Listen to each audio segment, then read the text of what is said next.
நான் முதலமைச்சரை பதவி விலக சொல்லவில்லை. எனக்கு இன்னொரு இது, டிஜிபி பொறுப்பு டிஜிபியாக இருக்கிறார். இவ்வளோ பெரிய மாநிலத்தில் ஒரு பொறுப்பு டிஜிபியை தவிர வேறு டிஜிபிக்கு யாருமே தகுதி இல்லையா?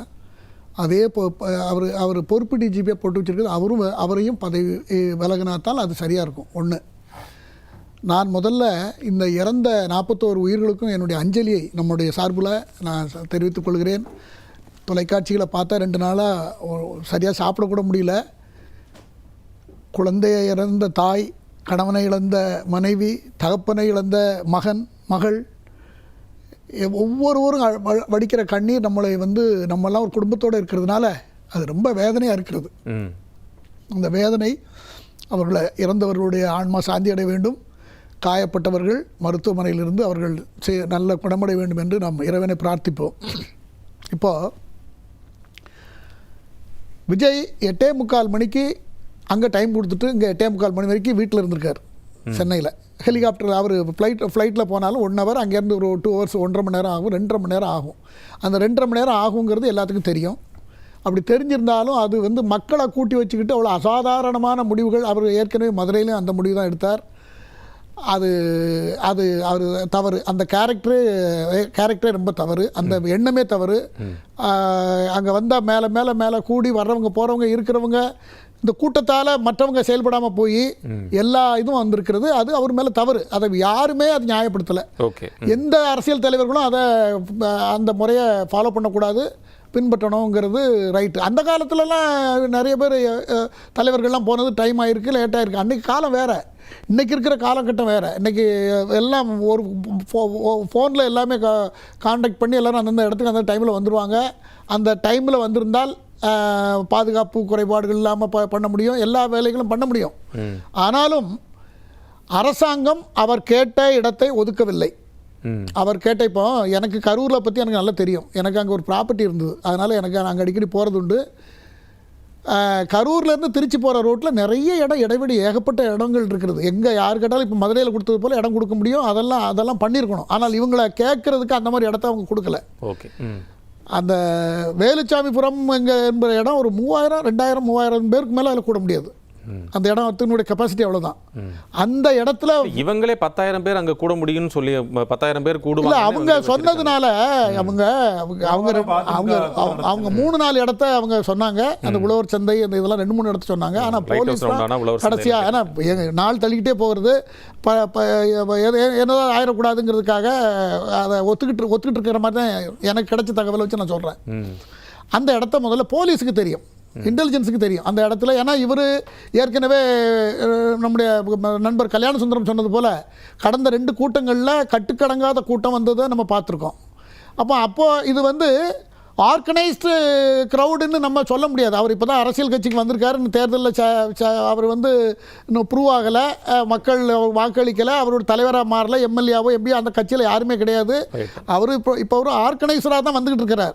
அதில் எல்லாம் தான் இருக்கும். ஆனால் இதுக்கு எல்லாத்தையும் ஒர்க் அவுட் பண்ணி மைண்டில் வச்சு சேர்க்கறது யார்? போலீஸ் டிபார்ட்மெண்ட் தான் அதை செய்திருக்கணும். அது மக்களுடைய உயிர் சம்மந்தப்பட்ட விஷயம், அது பண்ணியிருக்கணும். அது ஒன்று. கூட்டத்தில் அவர் ஒன்று பேசினார், 10 ரூபா பாட்டில் விஷயத்தை அவர் எடுத்து பேசினார், பாட்டு மாதிரி பாடிக்கிட்டு பேசினார். அதற்கு பிறகு தான் இந்த பிரச்சனை வருது. அப்போ தான் செருப்பு வீசுறது நடக்குது. பல பேர் வீசினாங்க. பல பேர் வீசும் பொழுது பல பேர் தாவேகா குரூப்பு எதிராங்க. மோதல் ஆரம்பிக்குது. அந்த மோதல் ஆரம்பித்த பிறகு தான் எல்லா சம்பவங்களும் நடக்கிறது. கல்யாண சுந்தரம் அதை நல்லா தெளிவாக சொன்னார். அந்த சம்பவம் நடத்தற்கு, அந்த மோதலுக்கு உரிய சமூக விரோதிகள் உள்ளே வந்தது எப்படி வந்தார்கள், அவர்களை எப்படி இனம் கண்டுபிடிப்பது? ஒரு கூட்டத்துக்குள்ள இவங்க வர்றவங்க இவங்க சமூக விரோதிகளா, அவங்களுடைய ரசிகர்களா, அவங்களுடைய கட்சியினுடைய ஆதரவாளர்களா அப்படிங்கிறது எப்படி சொல்ல முடியும்? கூட்டத்தில் அவ்வளவு தொண்டர்கள் இருக்காங்க. இப்போ 20,000 27,000 பேர்னு சொல்றாங்க. அவ்வளவு கூட்டத்தில் துணிச்சலா ஒரு செருப்படுத்த அடிக்கணும்னா நிகழ்ந்ததுக்கு சொல்றேன். நீங்க கேட்குறங்காட்டி நான் சொல்றேன். நாங்கள் அரசியல் கட்சிகள் இருக்கிறவங்க முறையில் இந்த மாதிரி கூட்டங்கள் நடக்கும்போது உளவுத்துறை அப்படி ஒரு ரிப்போர்ட் எடுப்பாங்க. இந்த கூட்டத்தில் இப்படியான ஆட்கள் வருவதற்கு வாய்ப்பு இருக்கா, யாரெல்லாம் கலந்துக்கலான்னு மற்ற கட்சிக்காரங்க எதிர்கட்சிக்காரங்களாம் இருக்கிறாங்கன்னா அவங்கள அந்த அன்னைக்கு கண்காணிப்பாங்க உளவுத்துறை. இது ஃபெயில் ஆகும்போது தான் இந்த மாதிரியான ஒரு கூலிப்படையை சேர்ந்தவர்களை உள்ள அனுப்புற நிகழ்வுகள் நடக்கும். ஸோ அது ஒரு பெரிய ஃபெயிலியர். ஆகையினால அந்த பாயிண்ட்ல இருந்து தான் நம்ம இந்த மொத்த பிரச்சனைக்கு காரணம் அங்கிருந்து ஆரம்பிக்கிறது. மற்றபடி கேர்லெஸ்ஸாக இருந்தது போனது வந்தது இதெல்லாம் இருக்கட்டும், இதெல்லாம் இருக்கக்கூடாது. இதெல்லாம் விஜய் செய்தாலும் சரி யார் செய்தாலும் சரி அது தவறு. இதில் இருந்து தான் பிரச்சனை ஆரம்பிக்கிறது. பிளேடெல்லாம் கீறப்பட்டிருக்கிறது சில இடங்கள். சில பெண்கள், ஒரு பெண் கொடுத்த பேட்டியை நான் கேட்டேன், பிளேடால் கீறப்பட்டிருக்கிறது. எப்படி தான் வந்தாங்க, பேக் சைட்லேருந்து தள்ளினாங்க அப்படின்லாம் பேட்டி கொடுக்கறது.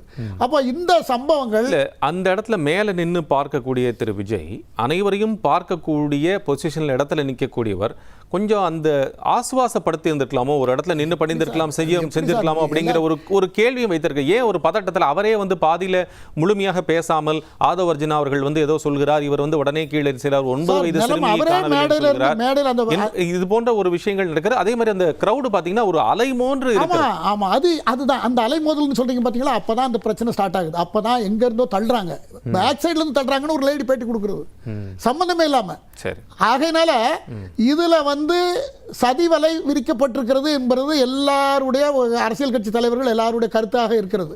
அப்போ இந்த இதை தமிழ்நாடு போலீஸே இதே உடனே மறு நிமிஷமே எஸ்பியை பதவி நீக்கம் அங்கேருந்து சஸ்பெண்ட் பண்ணியிருக்கணும், வேற யாரையா போட்டிருக்கணும்.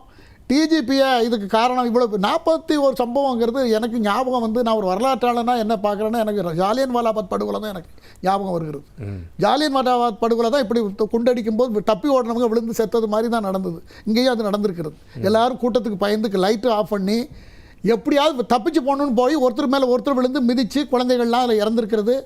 இந்த சம்பவம் இனி எந்த காலத்திலும் நடக்கக்கூடாது. எந்த அரசாங்கமாக இருந்தாலும் இதை தடுக்கணும்.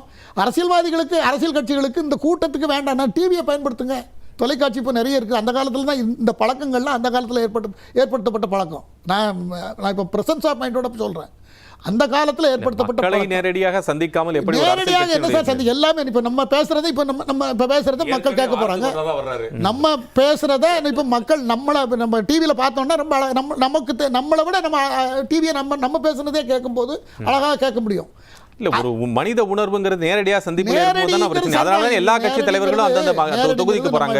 திரு எடப்பாடி பழனிசாமி அவர்கள் 100க்கும் மேற்பட்ட சட்டமன்ற தொகுதிகளுக்கு நேரடியாக போய் தான் அந்த மக்களுடைய குறைகளை கேட்டிருக்கிறார். அதே போல முதலமைச்சர் மு.க. ஸ்டாலின் போகிறார், சீமான் அவர்கள் போகிறார்கள், அன்புமணி அவர்கள் போகிறார்கள், பிரேமலதா விஜயகாந்த் அவர்கள் போகிறார்கள். எல்லாருமே அதான போறாங்க. அரசியல் தலைவர்கள் அந்த காலத்துல அந்த காலம் இந்த காலம் எல்லா காலத்திலும் இந்த தேவைகள் இருந்து கொண்டுதான் இருக்கிறது. மக்களை சந்திக்கின்ற போது அவர்கள் அவர்கள் 1-to-1 கான்டாக்ட்ல அவங்க ஈர்க்கப்படுகிறார்கள். அந்த உணர்வு இருக்கத்தான் செய்கிறது.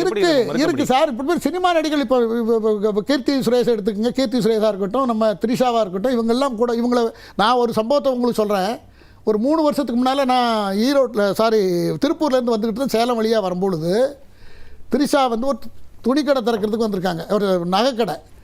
நான் அதுக்கு 5 கிலோமீட்டருக்கு அங்கேயே நிறுத்தியாச்சு. நிறுத்தி 2 மணி நேரம் 3 மணி நேரம் வீணாக காத்து கிடக்க வேண்டிய சூழலை அவ்வளோ கூட்டம் வந்திருக்கிறது. இப்போ இளைஞர்களுக்கு அதாவது நான் இதில் இருந்து எப்படி நம்ம இளைஞர்களுக்கு ஒரு யோசனையாக என்ன சொல்ல விரும்புகிறேன்னா, 1920 to 30 பிரான்ஸ் நாட்டில் முதல் உலக போருக்கு பிறகு எப்படி தோண்டு போய் கிடக்கிறதே இந்த பிரான்ஸ் நாடு எவ்வளவு வீரமிக்க ஒரு நாடாக இருந்தது, இப்படி ஆகி போய்விட்டதே என்று அறிஞர்கள்லாம் ஒரு சர்வே பண்ணாங்க.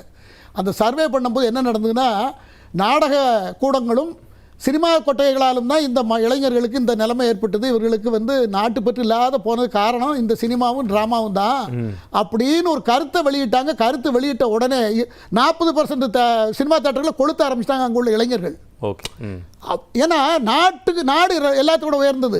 நாட்டுப்பற்று இல்லாமல் நம்ம இளைஞர்களும் இளம்பெண்களும் இருக்கிறார்களே என்பது சினிமா நடிகர் நம்மளை போல தான் விஜய் நம்மளை போல தான் இருக்கிறார். சினிமாவில் டெய்லி பார்க்குறாங்க, டிவியில் பார்க்குறாங்க. இந்த சூழல் தான் அவர்களை சிபிஐ விசாரணை நோக்கி நகர்த்துகிறதாங்கிறதா இல்லை. சிபிஐ விசாரணை கண்டிப்பாக வேணும். ஏன்னா மக்கள்கிட்ட பல்வேறு கருத்துக்கள் இருக்கிறது. சரியா இருக்கலாம், தவறா இருக்கலாம். எதிர்கட்சிகளுக்கு ஒரு கருத்து இருக்கலாம், ஆளுங்கட்சிக்கு ஒரு கருத்து இருக்கலாம், கோபமும் இருக்கலாம். என்னடா நம்ம ராத்திரி 12 மணிக்கே போய் பார்த்துட்டோமே, ராத்திரி 12 மணிக்கே ஒரு நபர் கமிஷனை போட்டு விசாரிக்கலாம் உத்தரவு போட்டிருக்கோமே, அப்படி இருந்து நம்மளை போட்டு இருக்கலாம். எது இருந்தாலும் இந்த அரசாங்கம் சம்பந்தப்படாத ஒரு துறை தான் அதை விசாரிக்கணும். அதுக்கு சிபிஐ தான் சரி. அந்த சிபிஐக்கு உத்தரவு போட்டால் சிபிஐ பல தகவல்களை எல்லாத்தையும் கண்டுபிடித்து யாரு என்ன எதுங்கிறது நமக்கு வெளிப்படுத்தும். அதன் அடிப்படையில் விசாரணை மேற்கொண்டு நடவடிக்கை எடுத்தால் சரியாக இருக்கும். அந்த கூட்டத்தில் செருப்பை கொண்டு எரிஞ்சிட்டாங்க, தள்ளுமொழி ஏற்பட்டுச்சுன்னு சில குற்றச்சாட்டுகள்லாம் வச்சார். ரோஹிணி தியேட்டரில் கோட் படத்தினுடைய ட்ரெய்லர் நடந்தது. ட்ரெய்லர் போட்டாங்க. தியேட்டர் என்ன மாதிரியான நிலைமையில இருந்தது பாத்தீங்களா? சேருக்கு ஸ்கிரீன்லாம் எழுத்துறாங்க. அப்ப உற்சாக மீதியில அவன் தலைவரை பார்க்கறப்ப கையில கிடைக்கிற தூக்கி அது எறியறது. ஓகே. ஆனா செருப்பை தூக்கி தன்னுடைய விருப்பம் தனக்கு இஷ்டமான ஒரு தலைவரை நோக்கி செருப்பை தூக்கி வீசுவாருங்கிறது வந்து சரியானதாக நோக்கி வீசுறாங்கறது தெரியல. இப்ப நீங்க உற்சாக மீதியில சேரை எங்க உடைச்சாங்க? சேரை உடைக்கிற செருப்பை தூக்கி வீசுவாங்களா? வலிஞ்சு போய் நம்ம அதுக்கு முட்டு கொடுக்க வேண்டியதில்லை. நடந்த சம்பவம் செருப்பு தெரியுது. இல்ல அந்த அது விசாரணைக்கு போலாம். அது நீங்க அதுக்குள்ள இப்படியான கற்பனைகளை வைக்கிறது அந்த கூட்டம், அந்த அவங்க சேர்ந்திருக்கக்கூடிய கூட்டம், அவங்க வந்து ஒரு ஆர்கனைஸ்டா இல்லாம இருக்காங்க. எப்படி இருந்தாலும் இல்ல நீங்கள் சொல்வதை இல்ல எனக்கு புரியுது. நீங்கள் சொல்வதை போல அவர் ஒரு திரை பிரபலமாகவே இல்ல புரியல. திரை பிரபலமாகவே இருந்தாலுமே கூட அவர் அப்படியாக அவரை பார்க்க வந்த கிரௌடாக இருந்தாலும் கூட தனக்கு பிடித்த ஒருவனை தனக்கு பிடித்த ஒருவரை தூக்கி எறியறதுதான். நீங்க வந்து அதுக்காக வந்து இல்ல நீங்க பாக்குறது சாதாரண லெவல். நான் அதை இன்னும் கொஞ்சம் ஜாஸ்தியா பாக்குறேன். எப்படி பாக்குறேன்னா, அவ்வளவு பெரிய பெருங்கூட்டத்துல ஒருத்தர் வந்திருக்காரு, அவரை பார்க்கறது இவ்வளவு கூட்டமும் வந்திருக்கிறது, அதுல செருப்பு தூக்கி அடிக்கிற அளவுக்கு துணிவு இருக்குன்னா அது ஒரு பெரிய பேக்ரவுண்டோட தான் வந்திருக்க முடியும்.